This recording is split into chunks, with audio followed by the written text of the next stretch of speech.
大家好，我是 T，又来分享我的喝茶日常了。最近得到了一个砖，这个5朵金花1、2、3、4、5啊，云南普洱茶砖，底下是这样的，这是这个包装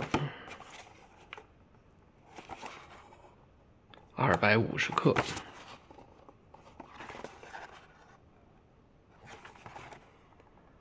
打开之后呢，它就是长这个样子，叫镭射标，注册商标，云南昆明茶厂出品。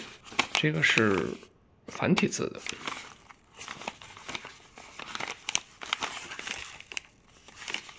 翻过来的话，它这个是向上包的。这个砖呢是非常有名的7581或7581昆明砖，它里面可能我会有这个内飞的。比较粗枝大叶的，可以看到这种钉。7581呢，就昆明砖茶250克，然后他这说的是简体的，但是我们看这不是繁体的嘛？可能书里面有的它也录入的不是很全面吧，原则上并没有这样的字样啊。可能是有这个内飞，这里会有一些知识啊，我们就当了解吧。说最先开始使用的是鸡皮纸，从这加拿大进口的，然后纸张在天津制造，后来因为等等的原因，后来就改成了这个甘蔗渣纸。鸡皮纸比较坚韧啊，不易扯破，但这个甘蔗渣纸呢就比较脆弱。例如黄色条纹牛皮纸都是这个甘蔗渣纸做的，是吧？那7581砖呢是有这个厚薄宽窄的一些区别的，这个跟它这个模具是有关的啊。这个确实我有碰到过，比如最先开始压制的是一次压4片，那这个时候模具压力比较大，后来因为生产的量大呢，模具损坏了，所以改成一次压2片了。就由这个窄版的变成了宽版的，过去的这个可能相对窄一点，后来的就变得宽一点啊。后来这个又是负荷坏掉了，新的设备来了之后呢，就变厚了。我看了一下，可能我这个砖应该就是偏厚的，也就是越往后它会越宽，越厚，底部会有压痕。先开始是使用这个比较细的麻布袋。因为不耐用，又改用比较粗的麻布袋，后来就改用橡皮质料了。刚开始它外面是有纸盒包装的，80年代末纸盒内是没有包装纸的，可能是没有这个纸的吧，我的理解是这样的。90年代以后呢，内部加入了如7581砖一般的这个包装纸啊，应该就是有了这个纸，然后再有这个镭射标呢，一定是90年代后的。这是一个防伪标嘛，因为当时可能造假的太多了，但这个没有这个镭射标。其实这个包装是非常经典的，还有一些其他的也会有类似这样的包装，但不一样。下关的这个净含量砖，给大家看一下样茶，粗枝大叶的，真的可以看到麻布纹，这应该是底面敲下来的一个样茶。